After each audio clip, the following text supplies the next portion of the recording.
നമസ്കാരം.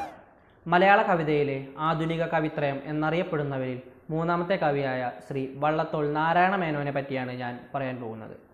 1878 ഒക്ടോബർ 16 തിരൂരിന് സമീപം ചെന്നറ ഗ്രാമത്തിൽ മല്ലിശ്ശേരി ദാമോദരൻ ഇളയതിൻ്റെയും കുട്ടിപ്പാറു അമ്മയുടെയും മകനായി വള്ളത്തോൾ നാരായണ മേനോൻ ജനിച്ചു.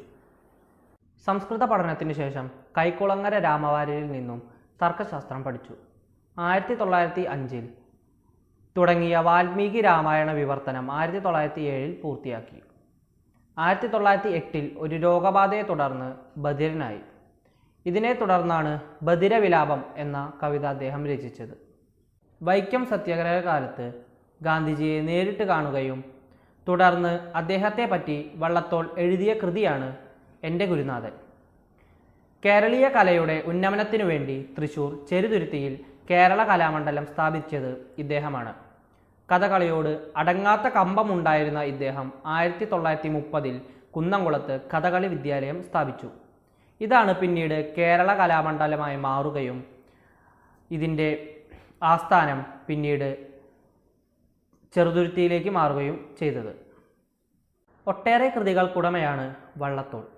അച്ഛനും മകനും, അഭിവാദ്യം, ഋതുവിലാസം, ഓണപ്പുടവ, ഔഷധാഹരണം, കാവ്യാമൃതം, പരലോകം എന്നിങ്ങനെ തുടങ്ങി ശിഷ്യനും മകനും, സാഹിത്യമഞ്ജരി, 11 ഭാഗങ്ങൾ, സ്ത്രീ, പ്രസംഗവേദിയിൽ എന്നിങ്ങനെ നീണ്ടു നിൽക്കുന്നവയാണ് അദ്ദേഹത്തിൻ്റെ കൃതികൾ. എൻ്റെ ഗുരുനാഥൻ, ചിത്രയോഗം എന്നിങ്ങനെയുള്ള 2 കൃതികളാണ് അദ്ദേഹത്തിൻ്റെ പ്രധാന കൃതികൾ. ഒട്ടനവധി പദവികളും പുരസ്കാരങ്ങളും ലഭിച്ചയാളാണ് വള്ളത്തോൾ. 1948 മദ്രാസ് സർക്കാർ വള്ളത്തോളിനെ മലയാളത്തിൻ്റെ ആസ്ഥാന കവിയായി പ്രഖ്യാപിച്ചു. 1954 അദ്ദേഹത്തിനു പത്മഭൂഷൺ ബഹുമതിയും ലഭിച്ചു.